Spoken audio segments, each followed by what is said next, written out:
Halffast Podcast. First of all, the name. What's going on with the name, Tim?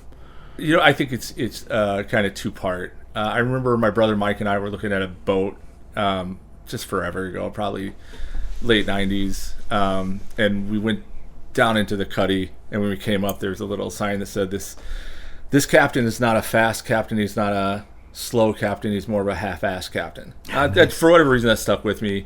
Maybe calling it the Halffast Podcast is just a subtle reminder that it's got to be serious, and it's got to be, not the content, but I have to take it serious and not let it be another one of those half-assed things that I let fall to the side. Because, we can talk about it a little bit later, but when you deal with depression and certainly a lot of people, the depression and that can kind of manifest into a realization that maybe you have ADHD onset, adult onset ADD, and some of these other things.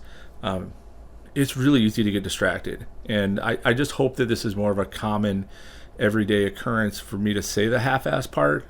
Subconsciously, it just makes me realize that I got a full ass it this time. And so that's kind of where that came from. But, my kind of vision of where this should be is, I've said it a couple times already in a different episode that we did, and then in some of these shorts that I'm kind of putting online.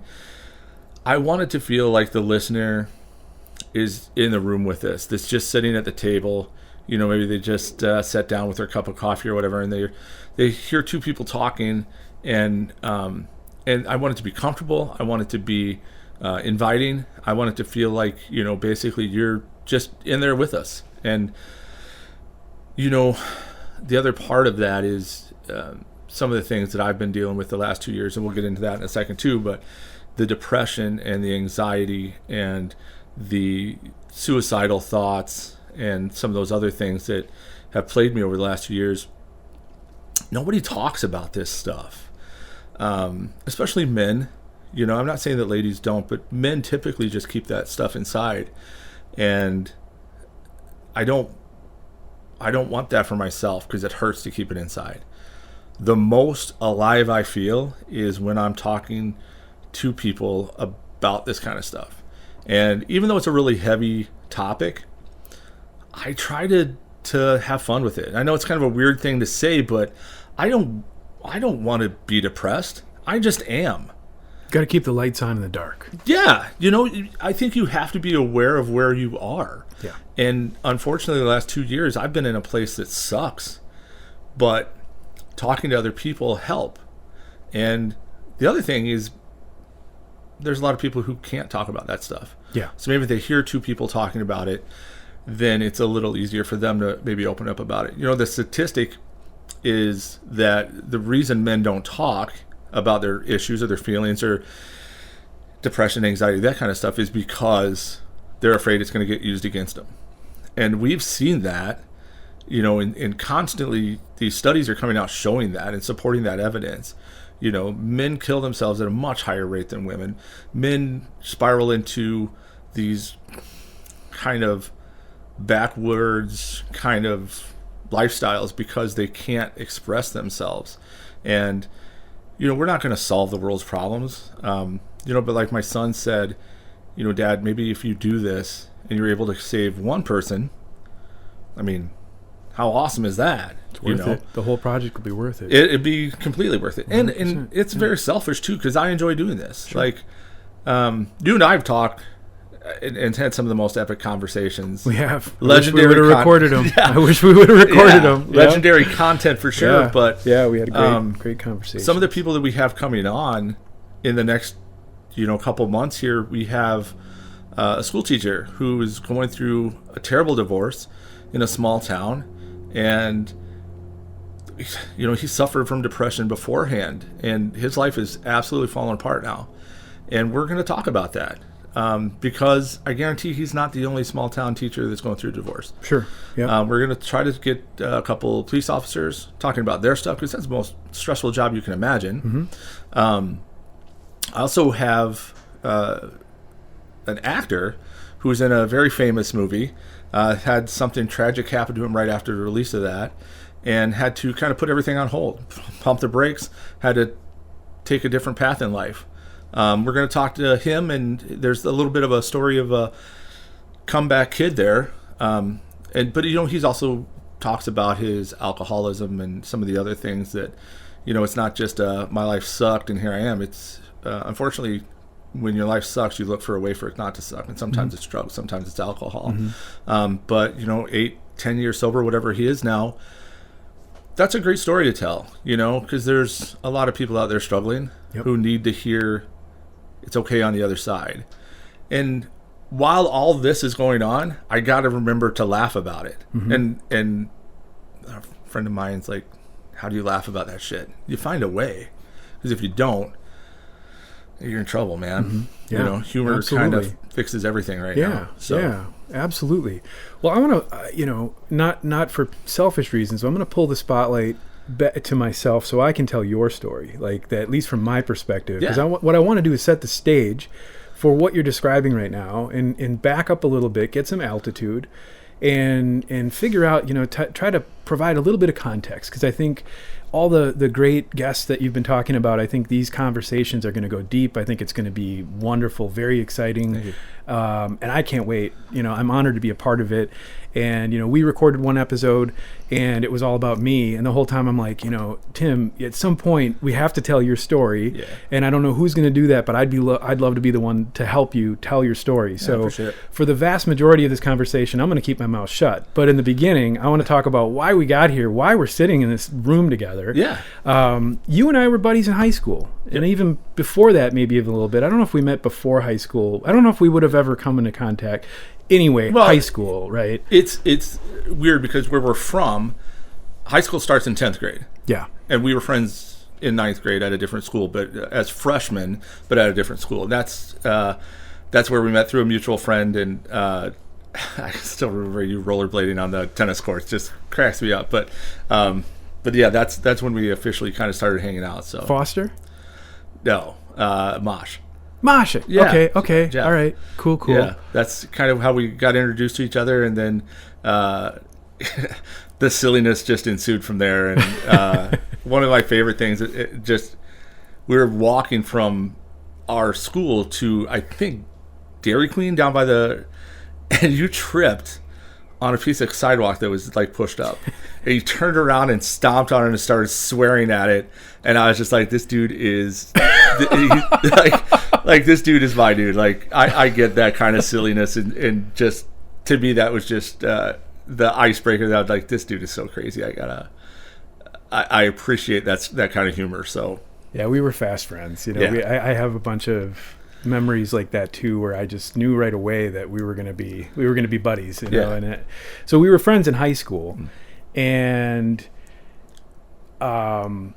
after I went off to school in Milwaukee, we just sort of like a lot of people that were friends in high school, we moved apart. I didn't know where you were. I hadn't heard from you for decades. You hadn't heard from me, and you reached out on Facebook Messenger. You were like, hey, what's up? I'm living in Wanakee and would love to meet up sometime. Let's get together. And so we did, and we met up for Mexican food, and it was the worst burritos ever that we ever had. We're not going to name the place, but it was really, really bad. Yeah. And we already talked about that in the first episode, so we'll just leave that as it is. But you shared with me a story about a sequence of events that happened to you that I found to be fascinating. And I just really, I guess that's as far as I'm going to take it. What I want is at this point for you to take over. You tell that story, and then we can talk a little bit more from there about what we do going forward with it. But your story is really interesting, and I just want to kind of set the stage. Now you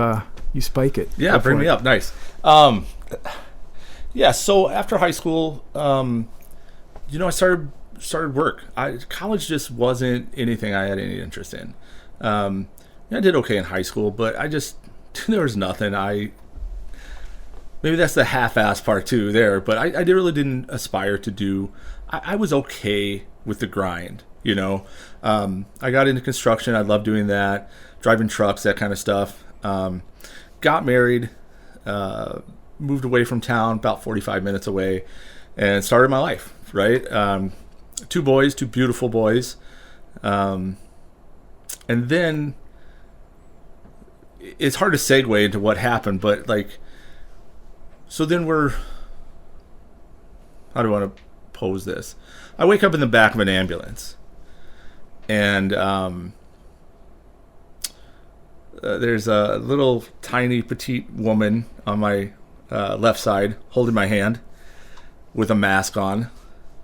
I didn't know what was going on, Look to my other side, there's a big dude. I remember he had this massive bushy beard with a surgical mask over. It just looked so ridiculous, and I was terrified.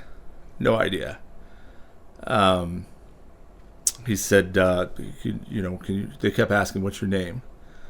And I said, it's Tim Thomas, Where do you live? And I said, I live in Kimberly. What year is it? I said, it's 2010. And when I said 2010, that dude looked over at that woman, and he just kind of did this big, and I'm like, which one of those did I get wrong? Help me out here. And they kept doing that, checking my blood pressure. They kept doing glucose tests on me, all the way to the hospital. And I said, what's going on? He's like, what are you doing in Wanakee? I'm like, I don't even know where the hell Wanakee is, and why were you? I can't say where I was because it's where I worked. I said, I have no idea. I've never worked there in my life. And I said, where are we going? He's like, we're on our way to the hospital. And I said, AMC? Question, Appleton Medical Center? Said, no, we're going to, hospital here in Madison. I said, what am I doing in Madison? And all those kind of back and forth questions were kind of met with a, concerned look on their face. They kind of knew this was not going to be good. So I get into the hospital. They wheel me in, and I got a nurse on each side of me, and I kind of have that old nurse Ratchet on my right hand, and she's doing blood pressure and everything else. And then I have this other kind of newer nurse on my left, and she's trying to run an IV line, and she's just blowing the hell out of my veins. And but everybody's got masks on, and I don't know why. The doctor walks in, and he does like a once over, like very, all right. And I should have said this too. My right side was not working. Like I couldn't move the right side of my body. My legs didn't work. My arm didn't work. My face wasn't sagging or anything like that. But as he was walking out, the nurse said, "What should we, diagnose it or whatever it was?" And he just said it's a stroke, and kind of went like this with his eye. And I have a stroke? What are you, nuts? I'm fine. Then wheeled me back to do some. I don't know. I can't remember if it was an MRI or a CAT scan or whatever it was. There's this nurse, and she's all of like 5'2", pushing me down. I'm a big dude, pushing me down the hallway, and feels like some like Doctor Who sequence where you're down this aisle and you turn down this hallway, and then I hadn't really said anything to anyone. I was just in shock. And the first thing I said to someone was, she went to move me from the stretcher onto the platform that goes in and out of the machine, and she was getting help. And she goes, "Yeah, he's a big guy." And I was like, "I'm right here. like I hear you saying that, So then they put me in there, and then when I came out of that, they took me down to a room, like a private room. It is the smallest room I've ever been in my life. It was so small that when you get the bed in there, they had to close the doors. They had to push the bed to one side and close half the door, and then push it the other way to close it. It was an old birthing room from the hospital. Everybody's got masks on. They keep asking me over and over, who's the president, and what year is it, and what's your name, and where do you live, and all this other stuff. And this is in the ER. This is in the ER. So you're still like, they're just trying to figure it out. This just happened. You were rushed to the hospital. Yeah. And you're getting these you got an MRI scan. Is that what it was? And then they start putting on the stuff for the EEGs. They're testing my blood every 10-15 minutes. What they're doing is they're looking for markers to tell if I had a stroke or a seizure or what it was. And so we're sitting there, and it's a lot of questions, and nobody's telling me I'm wrong, but I can tell by the way they're asking me that I'm wrong. I I kept saying, where's my wife? Where's my wife? She's on her way. She's on her way. And I'm like, where the hell is she? Like, this happened at 6 o'clock in the morning. It's almost, it's 10. It's coming on 11 o'clock. Like, where the hell is she? And I hear her in the hallway. I could recognize her voice. And, my eyes kind of lit up a little bit because I'm like, oh, good. Somebody that can explain this shit and tell everybody that I'm right and that it is 2010 and that, we do live in Kimberly, that I'm not nuts. And then she comes in the room and she's got a mask on, which I think that's when I was like, shit, this is real. Because I thought, well, maybe I'm contagious. Maybe something happened. Maybe I was exposed to chemicals, And she walks in, and I highly recommend you don't do what I did. She said, she kind of leans down, and there's, like I said, there's all these people. There's machines. They're putting this, looks like Predator dreadlocks on me to put me in this machine. And I said, I think you're my wife, but you look a lot older. So I don't recommend doing that to your wife. I got the grace that day that she wasn't going to kick my ass for that, but she kind of chuckled and put her mask back up, and I said, what took you so long? And as I said that, I'm like thinking to myself, okay, well, you have to get the boys to your mom and dad's because they're babies. They're 3 and 18, 8 months, I think. And I'm justifying all this stuff and why she's so late getting here. And she's like, Tim, the boys are in school. And I'm like you took them to daycare? And she's like, Tim, the boys are 16 and 13. And I'm like, what the hell are you talking about? She's like, my parents are... I said, did you drop them off by your parents?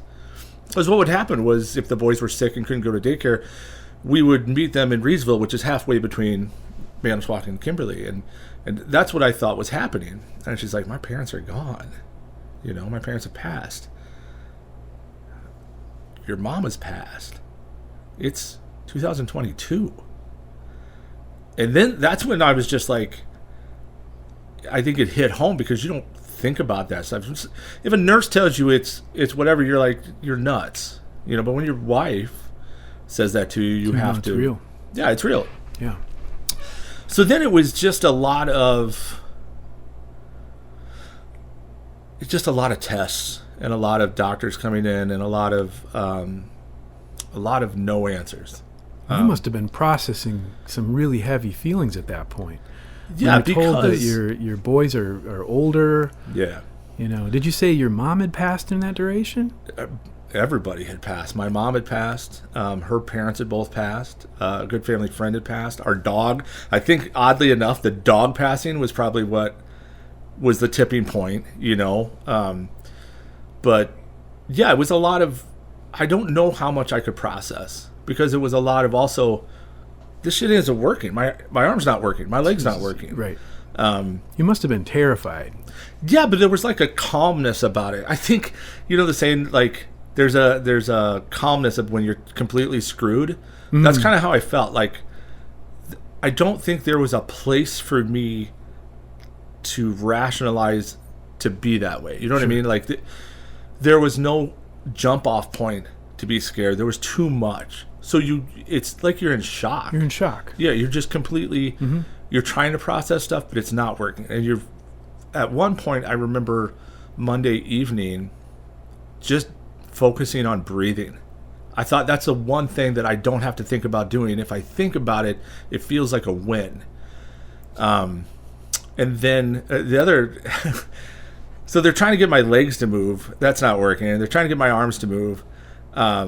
And I was able to, my hand was like flat like this. And I was able to move it enough to get it like this. But then my hand was stuck like this for 2 days in finger guns. So like I was shooting McGavin everybody.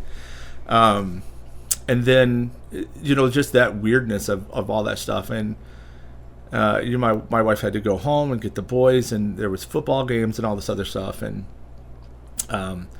so she showed me how to unlock my phone and showed me how to use my phone. And then that night, my oldest son, who was 3 years old when I went to bed, is now 16. He's a man. We live in a house that I've never seen, in a town I've never heard of. So he was he was so not where I would have been. I would have been losing my shit if my dad, something, like that happened. And he was just calm. Put on FaceTime, walked me through the house, showed me the dog that I don't remember, the 2 cats, the house, the cars, all that stuff that a 16-year-old thinks you want to know. And that was nice. My other son had completely opposite. He just shut down. Him and I were apparently just tight. He was my dude, I was his dude, and I don't think he processed it well at all. I still don't know that he has, but he's just like, "Hi, Dad," and walks into the other room. He didn't want to be there, part of that. And then I went to bed. I got woken up about 3:00 by this amazing phlebotomist dude taking my blood, and I scared the hell out of him, and he scared the hell out of me. It's like jet black in the room, and I just noticed somebody touching my arm, and he noticed that I was awake, and just kind of, I was able to find some humor for the first time since it all happened. But like I said, my body still wasn't working. Woke up that morning, they brought me in breakfast, and I had to eat with my left hand, which is ridiculous, and they cut out all the, I remember having to use Mrs. Dash for seasoning. I felt like I was 110 years old, like on this restrictive diet and stuff, and tried watching a little bit of TV, but it was like nothing had any content to it. Nothing had any meaning. Trying to watch the news, I had no idea. Like, that's so foreign right now. Even trying to watch, my son had told me the night before, "Oh, you love The Office. You love The Office." And I tried watching some of that, and it was just noise. And it was, those first 3 days in the hospital were probably some of the most mind-numbing feelings I've ever had, where you don't know who you are. I can't even imagine. And meanwhile, you're getting test results back little by little. Doctors are hypothesizing over what's going on. You're trying to get pieces put together about what's an explanation. I'm sure your wife, too, is like, what's going on? Like, and when do we get a theory about what happened? And the doctors are trying their best. I mean, I got nothing bad to say, but the only problem is there's no answers. Mm-hmm. Maybe it was a stroke, but maybe it was a seizure. So we're just going to call it a loss of consciousness episode. I'm like, well, that's a nice little bow to tie it up. I'll go with that. But then I really had to focus because they hooked me up with a physical therapist to try to get some movement back in my arms and legs. And, I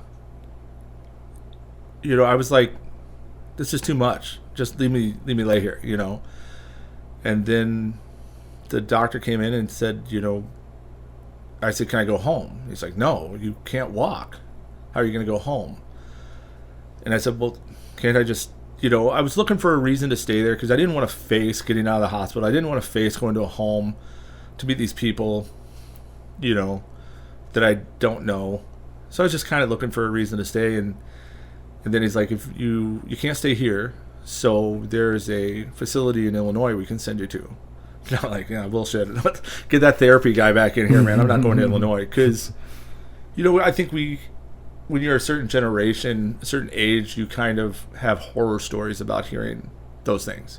A guy goes into a rehab facility and never comes out, or he goes into a state home to get some rehab and you never hear from him again, And those horror stories are in the back of my head, and I'm like, all right, what do I have to do to go home? And they're like, you have to be able to walk with a walker from here to the door. And I'm like, let's do it, And I spent the next couple days trying to get that. They released me on Thursday, and I was able to hold myself up enough to, still with the finger guns, but able to walk with the walker and kind of shift my hip enough to get my leg off the ground to walk. And then they released me to go home. But, the thing that was so just mind-boggling was I didn't know about COVID. I didn't know about all this other stuff that had happened and the restrictions and all this other stuff. So now that they're telling me this stuff, I get it. Okay. We're in a global pandemic. We're in a global pandemic. And that's why everyone's wearing masks. Yeah, it's not me. Yeah. I didn't, Yeah. I'm not toxic, but, well, not that way, but. I mean, of all the things that you were being told, I mean, like, I can't even imagine. So it's 12 years of your life, essentially, that you can't recall in any way, shape, or form. Yeah. And you're little by little being reintroduced to things that had been common, just your everyday, ordinary life just a few days earlier. And your family is trying to process this and try to understand this. And you said that, you looked at a video FaceTime of your house, and your son is showing you what your car and your house looks like, the dogs and the cat. I mean, just that, what were you feeling like? What was that like from an emotional perspective? I just think that there's almost like there's no standards for that. Like, that's a very unusual situation to find yourself in, and you're just gradually absorbing all this. What was that like, Tim? I mean, that must have been pretty heavy. I think it's like you said, it's absorbing it, and you're not doing anything with it. It's just acquired knowledge at this point. We'll get into another part of this, but there's so much that I still have not processed. I haven't processed the death of my mom or the death of my in-laws or certain things that have happened. I just can't take myself there right now because this other stuff's so heavy. I can't go to these places. Self-preservation, but it was, go talk to those doctors, and then you go from this kind of information dump at the hospital where, they, again, I have nothing bad to say about them, but they can only do so much, and then when we got to the internal medicine and hooking up with doctors, primary care doctors and stuff, then it was kind of a little bit easier to parse some of that stuff apart. And it's a very specific date. Like, I remember going to bed March 7th, a Sunday night, in 2010. And I remember that day now 2 years, like it was 2 years ago. I remember putting the boys to bed. Angel was already in bed. And I laid on the bed and I kind of snapped my fingers and called the dog. And he kind of rubbed his head under my hand, and I went to sleep. And I woke up 12 years later in the back of an ambulance. And all of that's gone. Every second of it's gone. I haven't had a single memory from that time come back at all. Not a whisper of a memory. And that's also something you need to process that I haven't yet. But now I can't drive. They suspended my license because of the loss of consciousness. I can't work because I can't move. I'm still in a wheelchair or a walker. But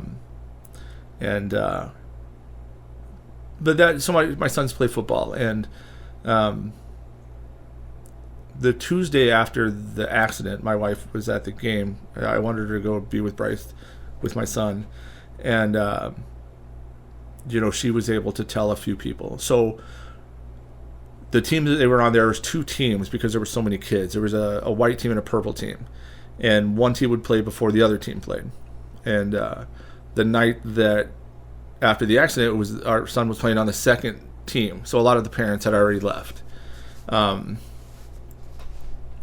So most of the people we knew didn't know about it. The majority of our friends had no idea this happened, but there were a few. Then the following Tuesday, I went to the first game, and she dropped me off at the gate, and I'm walking in, and there's a dude comes up from the side. He's like, "Tim, what are you doing? What happened?" And the most awkward moment, I think, that I've had in a while, he's like, "What's going on?" I'm like, "I'm sorry, dude, I don't know who you are." It's like, "Bullshit. What did you do?" And I was there by myself, and another mom is coming down at the same time. She's like, "What did you do, Tim?" And I'm like, I got two people, one on each side, and I have no idea who the hell these people are. And our friend Jamie came down, and she's like, "Oh my God, Tim, come on, let's get to up." And at that time, Angel had just came back, and she was walking me up to the stands, and Jamie had stayed down and kind of told these two people what had happened. And then kind of a funny story, the woman who had come down and went up to the stands, and her husband knew and didn't tell her, so she was pretty pissed. She's like, thanks for making me look like an ass in front of everybody. But so once that happened, it kind of spread throughout that grades community of our friends and stuff. And I did have a few people come up to me who did know, and just checking on me. And it's really funny. My friend Todd, I had no idea who he was, So you come up and it's kind of like you're a kid with one of your parents now. They're talking to you, but they're talking to your wife, like, hey, how are you doing, Tim? And then looking at her like, hey, how's he doing? Because I don't know what to say to him. And she's like, we're doing okay, we're doing good. And he introduced himself, and he's like, Angel, does he know he's gay? And I'm like, what? I may know a lot of stuff, but that's not, so it's like that. And a lot of those kind of things, a lot of the people reintroducing themselves, and they're like, just don't forget, you owe me that $2,500 and stuff like that, Sure. So my friend Frank's like, what's this, how is it that you're able to be friends with us so quickly? And I'm like, I think it's, on a deeper level, I think your soul knows these things. Like, my brain's not working, but my soul knows who you guys are. And the fact that you're trying to convince me I'm gay, and the fact that you're trying to convince me that I owe you money, or that this or that, those are the kind of friends that I have, so I'm not surprised.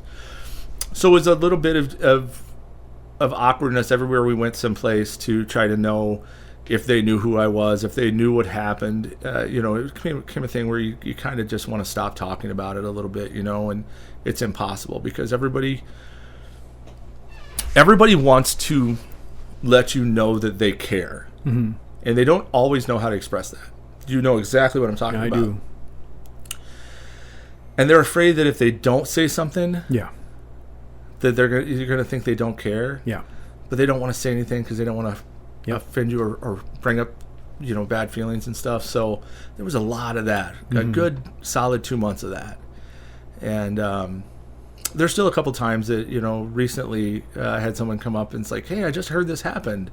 A friend of ours from high school called me. He's like, hey, when did this happen? I'm like, a while ago, buddy. Thanks for keeping in touch. But so it was a lot of that. It was a lot of reintroducing yourself to the world and reintroducing these people to your lives that were so big. And some of these people had gotten together and they had these amazing acts of love towards our family, setting up meal trains. The first night I was home, there was our friend Kat and PJ come to sit with me while Angel went to the football game, and meeting them for the first time was interesting. And to be so vulnerable in your own house and then have like an adult and two adults come sit with you, like it was very much this kind of the same situation where you feel like a toddler again, because you are so vulnerable to everything because you don't know anything anymore, and then the one thing that really kind of put some perspective on things is we had been invited down to a friend's house who lives just a couple houses down for trick-or-treating. Our son and his friends were on their final year trick-or-treating, and we went down there, and Frank and Jamie had said, we'll just meet you down there. They live in the neighborhood too, and we'll meet you guys down there. And my wife was coming from work, so I'm like, I can walk the block to the house. It's like Tim's big day out, get to walk 2 blocks or whatever it was. And as I'm walking, this car drives by and waves at me real big, and I'm like, all right, whatever, and went to the Halloween thing, and it's just sitting out in the driveway while the kids are trick-or-treating and stuff. But a couple months later, I should say, we were at an ugly sweater party. And I thought I'd met all my friends again. Like, pretty much had kind of met everybody who had a big impact and who had a big kind of presence in our life. But save this woman, Katie. I met her husband, and I knew who her kids were already and stuff. And she was the person that drove by in the car. And she said she was with another friend a friend of hers, not mine, and she waved and I didn't wave back. And then she's like, oh, God, Tim doesn't remember me. And she's like, and the woman who was with her is like, is that Tim Thomas? And Katie's like, yeah. She's like, oh, is he the one that overdosed at work? And Katie's like, no. Where did you hear that? She's like, well, that's what everybody's saying. So that was the first time that I realized that, like, the event had taken on its own, like, thing. And the rumors that I've heard about what happened are just, you know, I OD'd at work or tried killing myself and all these other things. And that's when you're kind of sitting there like, this sucks that people are like this. But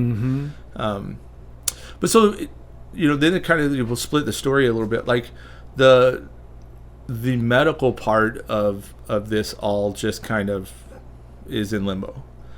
To this day, we don't know what happened. There's no signs of a stroke. There's no signs of a seizure.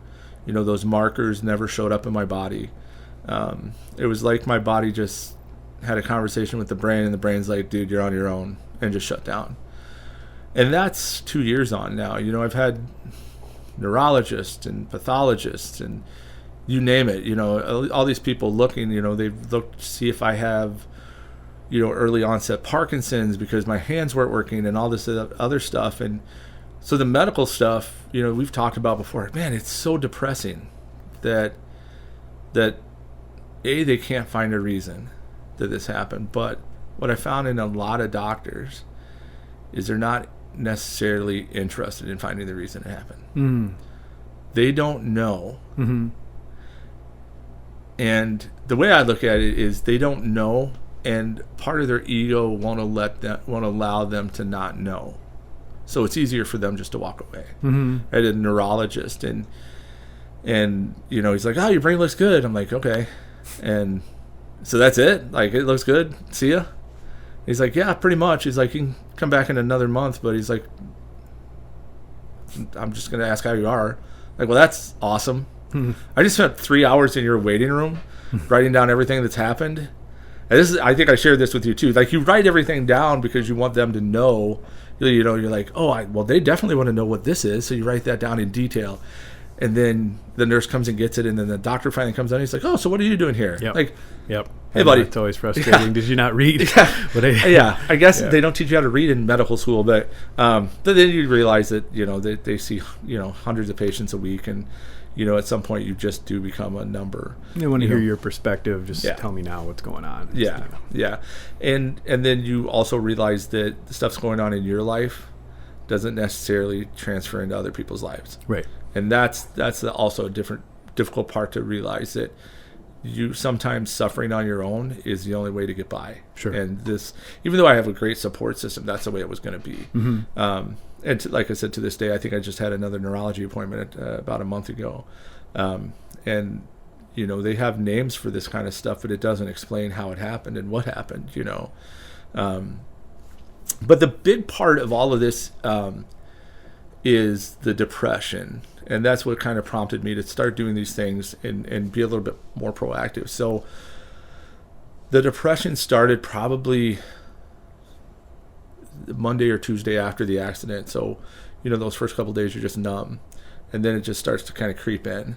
And I had never suffered from depression before. I was kind of the mindset that, what the hell are you depressed about? Like, this is America, man. Like, you have all the things. You live in a nice house. You know, you have the nice cars. You go out to the supper club on Saturdays. Like, what do you? And I just, a lot of privilege. Yeah. One of the kids we went to school with, his mom suffered from depression, and I just thought, like seriously, I was like, what the hell are you depressed about? Like, I don't get it, and I never did get it until I got it. And now it's one of the hardest part about having depression and suffering from depression is trying to tell people what depression's like if they don't have it. Right. You can't. It's one of those things that you can never do it justice. No. You know, it's a terrible thing, and there's no way to express that. You know, So the depression started, like I said, almost a week later, and it's just kind of snowballed. And then the suicidal thoughts started. And that was, I guess I could wrap my head around the depression. The suicidal thoughts I just couldn't handle. I couldn't do anything with them. The first time it really kind of reared its head, before this event, my wife and I had planned a trip to Tampa for our 20th anniversary. And got it cleared from the doctors to go and stuff, and went down and we watched a Buccaneers game. We went to the Cigar Cathedral, which is just this amazing cigar spot down in Tampa, and bought some cigars. Then we drove through Tampa, and she drove because I'm not able to drive. And then we were supposed to fly out on Thursday, but a hurricane came in, the latest hurricane in Florida's history of the season, and they shut the airports down, and we were in some shitty hotel waiting to get on a flight, and they canceled all the flights. So we woke up. It's kind of cool because we were on the outskirts of the hurricane, but the winds were there and the rain and just craziness. And so our hotel flooded. We woke up with soggy floor. Oh no. Yeah, it was not. You could hear the bathtub gurgling all night. It was like the gray water backed up. So we found another hotel just down the street, and we booked our room, 7th floor. And my wife and I went down to the Olive Garden, had our nice authentic Italian dinner, and just joking. And then we walked over to this little tchotchke place where they sell Mickey Mouse T-shirts with them flipping you off and little goofy bongs or whatever it is. Not doing it justice, but I wanted to get our cat a vest that said Canine Officer on it because for whatever reason I thought that'd be hilarious. She did not think it was that funny. But anyway, we walked back to the hotel, and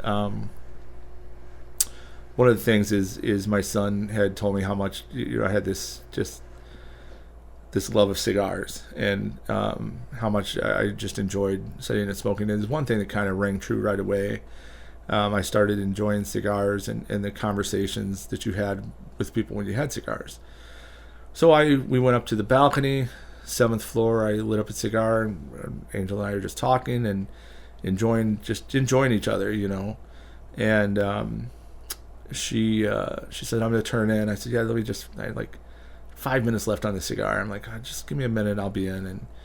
And boy, as soon as that sliding door shut, this monster just creeped up on my shoulder. And I've expressed it several times. It's a shadow that just sits just in your peripheral. It's just this. It's as if that mass is just taunting you, just sitting there. It's very. I know that it's not real, but it's real to me. It's sitting there, and as soon as she walked in, this dude on my shoulder really just introduced himself, and those thoughts came through so heavy and so hard and so fast. Kill yourself. Jump. What are you doing? In the pain, in the suffering, in the monotony. The monotony is what really gets to you, or gets to me, I should say.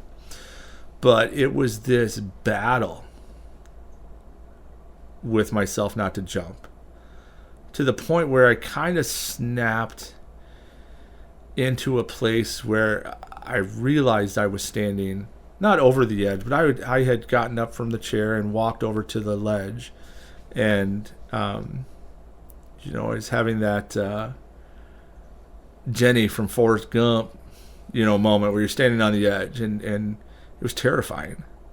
And luckily I snapped back and realized what the hell was going on, and I threw the cigar down and I went inside. And that's really when the depression was there, but this is when the suicidal thoughts started, and they came hard and fast, and they haven't left.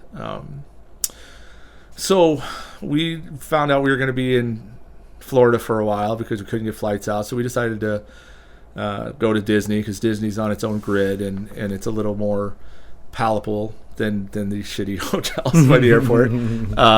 So we stayed at the Wilderness Lodge, which was really nice. Couldn't go swimming, even though it was, Florida, but it was still cold from the weather coming through and stuff. But we decided to go to Disney shops, and we take a bus over, and I had my first disassociative episode. And let me tell you something, that is a trippy thing to do. Angel and I were sitting on the front seat of the bus, and all of a sudden it was almost like a movie where it just kind of sucks you to the back of the bus, and your vision is nothing but you sitting in that bus seat. That happened probably 6 or 7 more times during our trip to Florida, where it was just this weird feeling, where you're just, it's like you're watching yourself from a distance, like a casual observer of your own life. So we get back from Florida. Now it's a week later, it's like Thanksgiving. 2 weeks later, it's like Thanksgiving. A friend of ours comes over and brings us a pie, him and his wife. And my wife and his wife were talking, and their daughter was there, and their son is friends with my youngest son, so they were hanging on. I was just talking to him. His name's Chris. Chris is this big, I don't know, he's like 6'6", this big dude, just a man's man, looks like he should be swinging an axe and have a little blue bison beside him. Like, it's crazy. Blue ox, not bison, sorry. Screwed up the Paul Bunyan metaphor, but and I'm telling him this, and I'm kind of proud of myself, right? Because I'm kind of like, yeah, I beat that dude. I didn't let it win. And then I kind of look up, and he's not smiling. He's like, dude, you got to get help. Like, I'm a 90s kid. I'm a 80s kid. We were born in the 70s, man. You don't go to get help. I jokingly have said this how many times? You push it down till you're 50. Have your heart attack. Switch your diet around and bitch at kids when they're too loud in the house. Like, that's who we grew up with, So the thought of getting help, I was like, no, not a chance, man. I'm not going to do that. I'm like, I won. And he said something so profound. I don't even know if he even remembers saying it, but he said, you can't beat that guy. You can fend him off for a while, but the guy you're fighting is you. Yeah. And he knows everything about you that you hate about you, and he will use it. And I said, yeah, but I just seeing a psychiatrist, it has this, whatever. He's like, Tim, I can name 10 or 12 people off the top of my head that we're all close with that seek help. And after that, I went, I think, it was a couple days later, I called and I tried to get some help. Because I thought, if this mountain of a man who's just like, this epitome of macho whatever can go do that, and all these people I know can go get help, why should I be so vain to think that I shouldn't? So the only problem is there's not a lot of therapists, and the ones they do have are booked. So I just had to grind it out. I switched my meds 2 or 3 different times. The doctors would try an antidepressant or an anti-anxiety or ADHD medicine. And the ADHD medicine is basically just to get your ass out of bed. And nothing really worked. I was spending 20 hours a day in bed. I would go to bed. I'd wake up in time to help the boys get up and get to bed because, I didn't want to miss any time with them because I feel like I already missed forever. Then as soon as they were gone, I was right back on the bed. Or I call it my safe space, and if you know who I am, that's funny. But it was the space between the bed and the wall, and sometimes I would just lay there.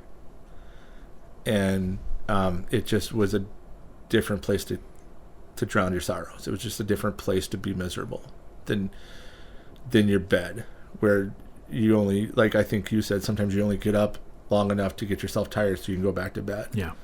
So I had those 2 places where I would crash. And then I'd make sure I was up at 3 o'clock, 3:30, so when the boys came home from school, they didn't see me still in bed. Mm-hmm. I would quickly throw the sheets over the bed to make it look like I had done something. Yep. Brush my teeth real quick, and But then as soon as they went to bed, I was back in bed. So it was, 18, 20 hours a day just in bed. Yeah. And just the most miserable part of my life, Then I got lucky and I was able to get a therapist. Let me back up 1 second.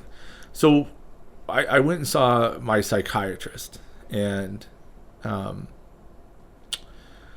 it was a weird vibe with him. Like, you ever have somebody, like, when you tell them something funny where they're just like, oh, that's funny, instead of laughing? Right. That was him. Like, I'd say something, and he would do this very, like, he wasn't British, but he did this very, like, I'm like, I don't know what this is. Like, this. But I was just telling him how I didn't feel like the meds were helping. Little did I know they were.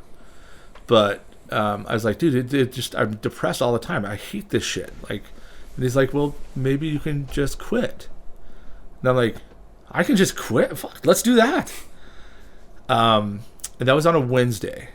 And then Friday, my wife and I were out running an errand, and my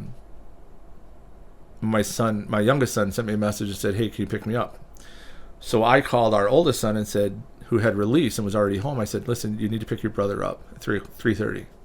Okay. So we open up the garage, and when we get home, we open up the garage, and his car is still sitting there. And I'm like, the hell? So I walk down the stairs, and I'm like, what the hell, dude? You're supposed to, and I lost my shit. Just swearing at him. And jumped in the car and went and got my kid. And I was pissed the whole way home. I wasn't even supposed to be driving. I get home, and my anger and my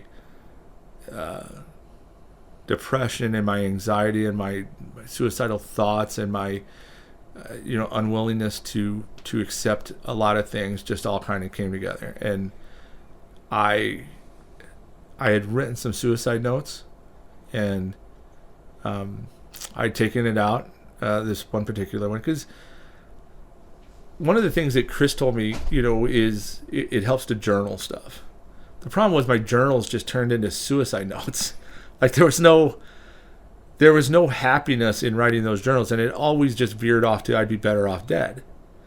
And that's sad enough, but it's worse when you're like, they'd all be better off if I was dead. Like, I bring nothing to this situation. And that's a tough pill to swallow. But so I'd written these notes, and I pulled one out, and I put it on the nightstand, and I was walking out the door to go in my life. I just couldn't do it anymore. The monotony of the days just fucking wore me down. And this was the straw that was going to break the camel's back. Like, this was it. And by the luck of God, Joey, my oldest son, stepped in front of me. He's like, I'm sorry. I fell asleep. I'm so sorry. And if he hadn't have done that in that moment, I mean, we were seconds from being out the door, I wouldn't be here. And those situations have happened probably twice with either him or my youngest son, where it's just been unbearable. And luckily, or whatever you want to call it, fate, whatever, one of them has stepped in and kind of put themselves between me and the inevitability of what I was going to do. And then I remember coming back into the bedroom and closing the door and calling the nurse. I'm like, you got to fucking help me. Like, he told me to go off these meds, and I'm ready to kill myself, like. And that's when I realized the drugs were helping, but only enough to keep me from doing something incredibly selfish. They were only keeping me at a level where I wasn't self-harming. I wasn't myself. I don't know who I was. I don't know who I am today, because we talk about avatars. The biggest avatar you put on is when you don't want people to know how fucking depressed you are. Yeah. And sorry for swearing. I'm not sorry. When you don't want to give away that shit, yeah, you put on that smile. Yeah. And it's so fake. Yeah. And it's so exhausting, you know? Yeah. I had a friend say, oh man, it's nice to see you're feeling better. I didn't have the heart to tell him, nothing's changed, dude. Yeah. I just put a smile on for you guys. And there's a couple friends that you and Jamie and a couple other friends that I share that honesty with them, because, you know, same thing when you know, people are, how you doing? They want to know, but they don't want to know. Yeah. They want to hear the obligatory, hey, I'm good, how are you? Yeah. You know, so that's what you give them, Yep. you know. Yep. But there's a couple people like you and a couple other friends that I'm honest with. We were at a baseball tournament, and Jamie, we were supposed to go to this big party afterwards that everybody got invited to, and I just didn't feel like going. And Jamie's like, hey, are you guys going? I'm like, nah, I'm not really feeling it. She's like, how are you doing? I'm like, and she was happy. Like, we were at a baseball tournament, we were eating hot dogs and whatever else, and she's going to kill me because she doesn't eat hot dogs, but she's the kind of person that you hand a label to say, hey, is this okay to eat? Because she knows that stuff. But I saw this, you know, she was happy and all this, and then she's asking me how I'm doing, and I'm being honest with her, and I can just see the joy coming off her face. Like, the joy is just leaving her body, because the weight of what I'm sharing with her is just too heavy. Yeah. And she still wants that. She, you know, we've talked. She still wants, because I think she knows how therapeutic it is to get that off my chest. But that's when I really kind of close the door to most people. When, you know, just give them the, I'm good, how are you? Yes. You know, because it's easier. Because I think you can give the pain away just as you can give joy away. Yep. You know, when you walk in a room and you're smiling and people see you smiling, like, oh, dude, John's here. Yep. You know, but if you walk in and you're like, whoa, oh shit, John's here. You know, same thing. You know, and then luckily, I got some therapy, and I was lucky enough to get a therapist who I jive with. She's cool. Like, there's no reason in the world that we would ever talk to each other than she's my therapist. She's this young kind of Quidditch playing, you know, dodgeball kind of chick, and I'm not any of those things, but you know, it has just been amazing. And we started doing some of those, you know, therapy sessions were great, and then we tried to figure out what works next as it comes to pharmaceuticals, because I didn't want to continue to take something that never really helped. And help being a relative term, but I don't want to always be this guy who doesn't know who he is because I'm medicated. I don't want to be the guy who doesn't know who he is because there's no other person to be. So we started looking at some other options. And one of the things that I did some research on was a ketamine therapy, esketamine treatments. And, you know, I did the wrong thing and I started looking at TikTok and Google, and, you know, they're such liars, man. Like, there's so much information there that is just bullshit that, you know, you kind of got to wade through it.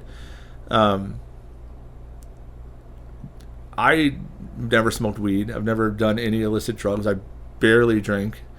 If I have one drink a year, or one instant where I'm drinking a year, that's pretty much it. I just don't do it.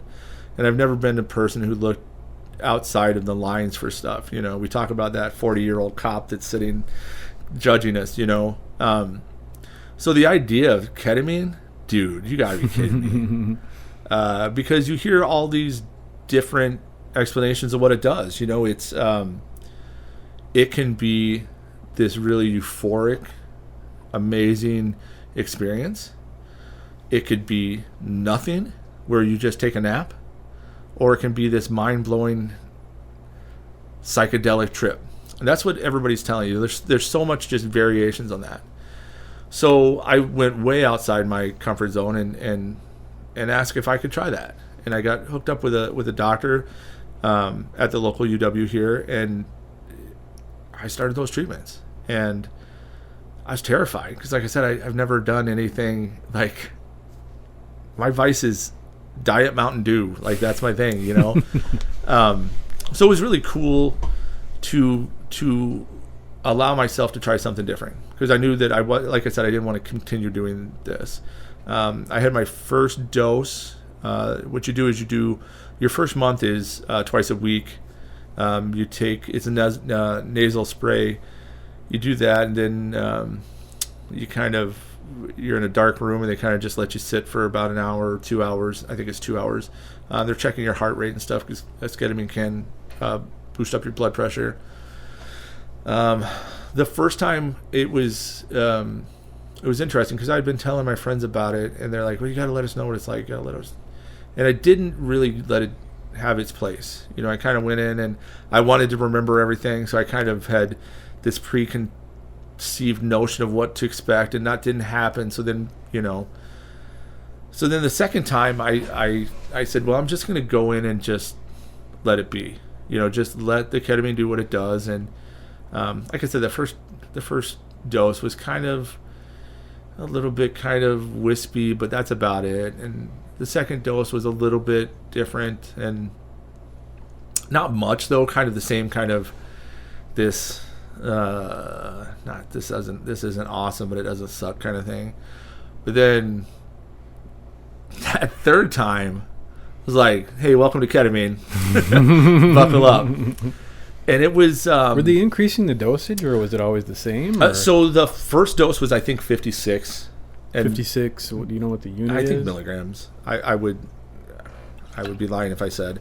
But then the second dose bumps up to 88, just because my size, and you're alone when you're receiving that treatment. Yeah. So there's no therapist there. Are you blindfolded? Are you? What's the environment look like? What's the setting? It's a clinic. It's down here in Madison, and you walk in, and you got to give your obligatory, no, I don't know anybody with symptoms and all that stuff. And then you walk into the room, and Meg, my nurse, who's just amazing, she comes and gets you, and you go back and you sit in a little office room. I mean, it's not very big, and takes your blood pressure and that kind of stuff. And then the doctor comes in and asks you, or do you have any questions, or how are you feeling, that kind of stuff. This kind of obligatory, here's my 3 minutes in front of you so I can collect my $4,000 kind of paycheck this month. And then she opens up the package, and there's 3 nasal inhalers. And she goes on record with the doctor telling your expiration date, how many milligrams you're getting, your date, your birth, all this other, your date of birth, and all this other stuff. And then it's like what's it called, Afrin, or one of those sinus medicines. And you just close one up and give it a little click, and do the other side, and then you go. And then if you're smart, you grab a lollipop, because this stuff is terrible tasting. But the reason it's terrible tasting is so they know you get the dose, right? Mm-hmm. And then 5 minutes later, you take another dose, same way. And then 5 minutes after that, you take your third and final dose. But that third and final one is, you're pretty well on your way before you take that third one. And then Meg always brings me a warm blanket and a pillow. Then before I was doing that research, a lot of people are like, pick some music you want to listen to, and maybe do this. And some of it was just very much like, oh, it's a me day, kind of, we need to do this. And I'm like, okay, let's just get this over with, and you should do this, and make a warm compress, and make sure blah blah blah, make sure your bed is made so that when you come home it feels like you're getting. Shut up, dude, let's just do the. So but Meg always brings me a warm blanket, and she always has dum-dums, or for Halloween she had some really cool suckers, but the reason you do that is to mask the taste of the medicine, because it comes down the back of your throat. Sure. So then every time you do anything, you taste it again. And then they close out the lights. If you'd like, you could leave them on, but close off the lights. There's a little lamp that, before you take the esketamine, if you turn the lights off and just had this lamp on, you would barely notice the lamp is there. But on that third dose, it might as well be a spotlight in that room. It is the brightest. It feels like a surgical, amphitheater, where it's just these bright lights, and it's just coming from this tiny little flicker of light. But so you sit there for about 2 hours, and they come in periodically and check your blood pressure. But For me, it's kind of funny. There's Ketamine Dreams on YouTube. And sometimes you would listen to that, and sometimes you would just pick whatever. I remember ambient music. But one time I picked, I was feeling a little nostalgic for high school, and I picked some Matchbox 20, and that did not really set well, because you have like this finite time where if your shit's not in place, it's not happening for you, you know? So you have to be respectful of that, know where you're going. Otherwise, it is a terrible 2 hours of you finding terrible things to listen to, because nothing sounds the same. Your body is in a different place. Your mind is it is ignoring the signals that you're sending it at times. So you no longer have the agency to change that. Like, right. Once it's in, that's what you're listening to, and that's how it's going to be. Yeah. What are the instructions that they give you in terms of what you should be doing mentally? Like, as this is happening, is there any training or instruction on like meditation or mindfulness or awareness, or like what are you working on? Or is it just the medication is working, sit back listening to your music, and you kind of, it just works biologically? So in doing some of those, listening to the people before this happened, you know, the people who do the intravenous shots, a lot of them have a nurse or a psychiatrist, actually, or psychologist, sit with them during that time. So I was kind of expecting that, and then no, there's nothing. And I understand the processes are different. I don't know why someone doesn't sit with you during this. I don't know why there's not more instruction, but there's basically nothing. You know, and that's kind of the bitch of it, you know, like that's what took me maybe 3 or even 4 sessions before I knew how to approach it. And honestly, John, you're the one who kind of steered me into that clear your mind, but also be cognizant of what's going on, and try to maybe let the esketamine work and do what you're hoping it does, asking it stuff. So the other thing is the trip that you're having is not it's a side effect, because the esketamine,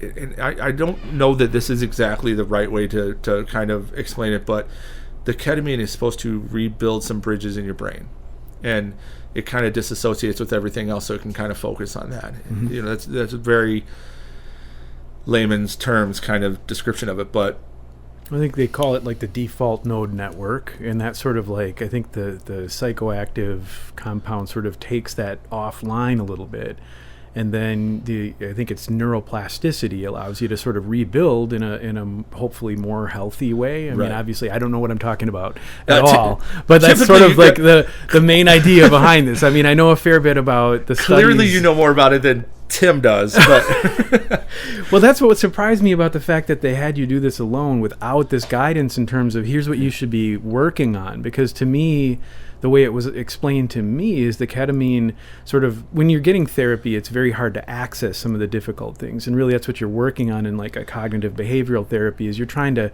access those memories or incidents or traumas that have occurred in a way that you can access and sort of hold space for those things in a way that you can't currently do, and then reframe that and hopefully reintegrate that in a healthier way. So the ketamine sort of like takes some of that guarding offline. Yeah. So like when a therapist is trying to work with you, they're trying to get to some of those things, but your natural tendency, because of that sort of default node network, is just to sort of like guard or deflect, or you don't want to go there because you don't want to deal with it. Yeah. And the ketamine sort of helps reduce that, so you're more open and able to talk to a therapist. But when you said there's no therapist there, there's nobody who you're going, and not even in any direction in terms of like, when you take this compound, you're going to be able to access things that will help you process, but no direction on that. No.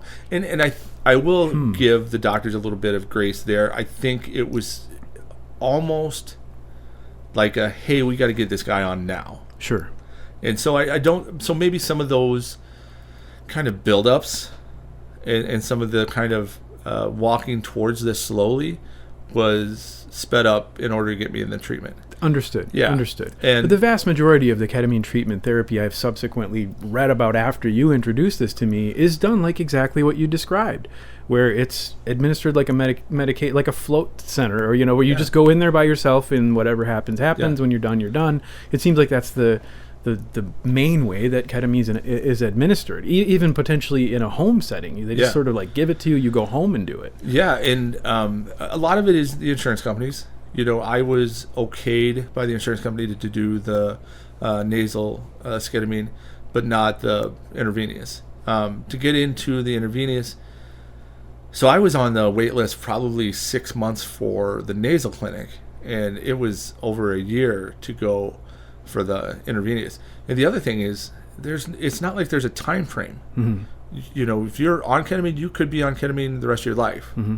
Or you can say, hey, this isn't working, and walk away from it. Of course, there's drawbacks, but I think, the way you described it, it kind of lets your guard down, and it stops the self-preservation and the kind of the fight or flight kind of stuff that we always put up in a way that just allows you to,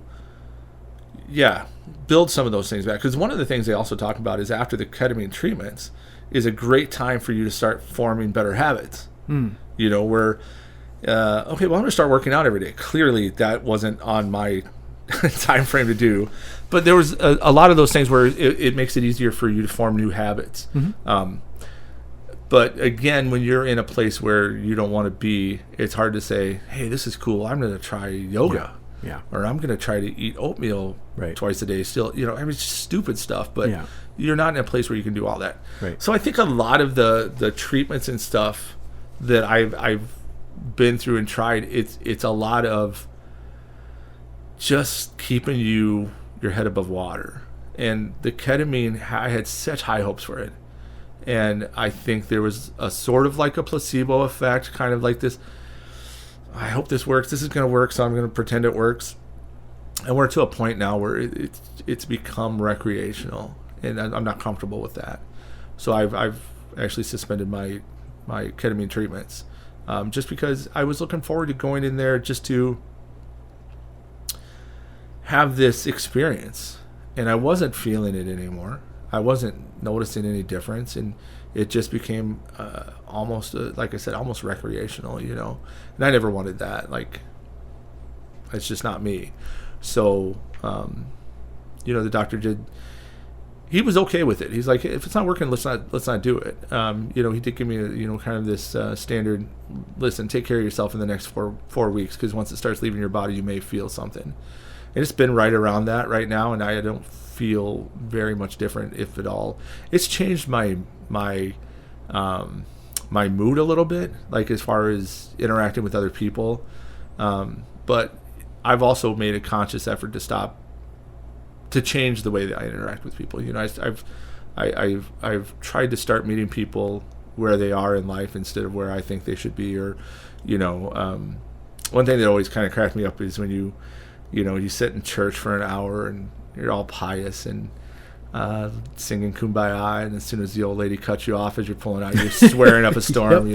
How dare you pull in front of me? I got to get to the Packer game or something stupid like that. Like, sure. I've tried to eliminate those kind of things, and also reconnecting with you has been a big indicator that I needed to change a couple things. I look at you, John, and I'm like, that dude is so at peace with himself. Whether it's the avatar or not. That's the avatar. Yeah, but it's just to meet people like you and give them their space and realize how important they are in that space. That's what I'm trying to do, because I'm also trying to raise two boys not to be assholes. Mm-hmm. And I think if we all just kind of sat back and listened to each other a little bit more, I think we'd all be in better shape and better. The world would be in a lot better place, but we can only change what we can see. So yeah, that's where we are. So what's next? We obviously have the podcast. I mean, where does your therapy go from here? Is there a next kind of steps in terms of determining, is there any hope of rebuilding those memories, or has that just sort of like, that's not a thing anymore and we're just moving on? Or like, how do you continue grappling with this? It's still very fresh. It's 2 years. 2 years. Yeah. So where do we go from here, Tim? I don't think the memories are coming back. And that's sad. I don't remember teaching my kids how to ride their bikes, but they do. So I got to take some comfort in that. I used to say we don't sit around saying, hey, remember when we did this? But shit, that's all I do. Like, talking to you, we talk about stuff that happened. Talking to my family, it's, hey, remember when we went to, and now it's almost where I get mad now. I'm like, no, I don't remember. I don't remember that, yeah. But then also realizing that's a common way to say things, a common way to start conversations. So I don't think the memories are ever coming back. At some point, I'm going to have to process that.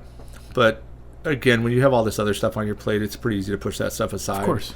I do have the movies and the videos and the photos. One of the big things for me was sitting on the bed when I first got out of the hospital, sitting on the bed with my oldest son, and we would just spend hours going through photos on my phone, photos on his phone.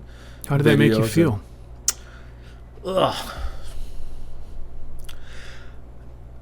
Yeah, it hurt. It hurt bad because they're the most formative time in their lives, and as a dad, you want to be there. They tell me, you're a great dad, you were a great dad, all this other stuff, and that means everything, but it's still, there's some part of you like, damn it, I wish I had those memories. But now I've almost created like these phantom memories, we've been talking about these things. I've seen pictures, I've seen videos. It's almost like you can place yourself in that. And I've done that before. I lost my dad when I was 5, so I don't really remember him. So those pictures that I see kind of become those memories of him. So there's one photo that's just of him a couple months before he died. Him and his brother are throwing chicken on a Weber, and there's no way in hell I remember being there. So I would have been 4 years old.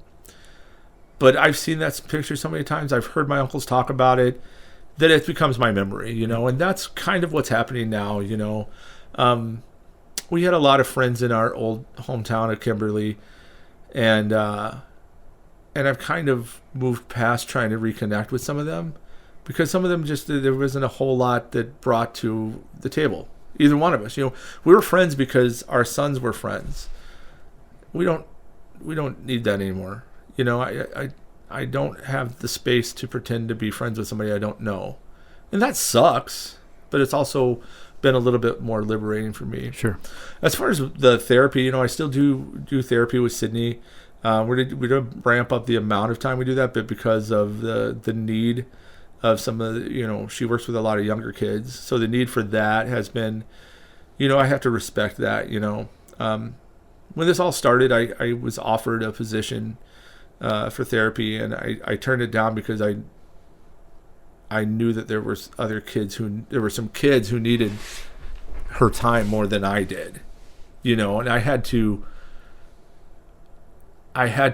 let myself be aware that, dude, you got to suck it up a little bit. Yeah. Yeah. And I would rather suffer than have some kids suffer because of, some of the things they were going through. And she works with kids, and that whole clinic does. So I'd rather pass that up. But because of that, we have a little bit of a lapse. I haven't talked to her since, I think 2 weeks ago, and I won't talk to her again until the end of December.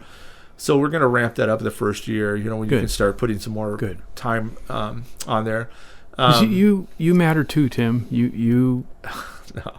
You deserve that time, and you need that time, and it's okay. It's absolutely, okay. And I get that too. And part of the other thing too is when we talk about this stuff, it's hard for me to accept that I'm. Of course, it's okay to not be okay. That's why I can tell you. I appreciate it, man. You deserve it, Tim. I appreciate it. For sure. So we're going to start doing that. I am looking into other therapies. I would love to try to get into some psilocybin research, some of those other things, which like I said, it's weird because I don't do any of the other stuff that, kind of recreationally these things tend to go to.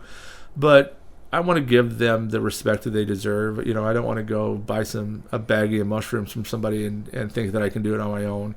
I don't want to do that. Definitely not advisable. Not advisable at all. So we're going to try to do that. You and I have talked about some of the other things, like doing the float therapy, maybe doing some yoga, some meditation.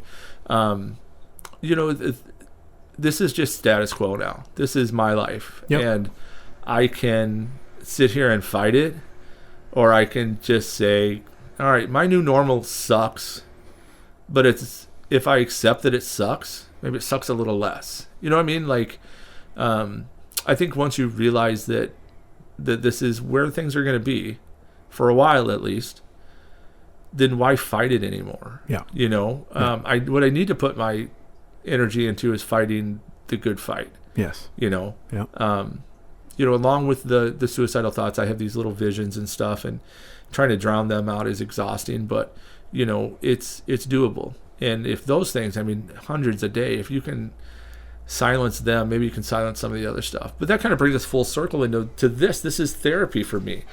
I don't, there's going to be some people who disagree, but I don't necessarily like talking about this stuff. If you ask me, sure, but I would rather hear about your journey, where you are in your life. And it's so therapeutic to hear somebody else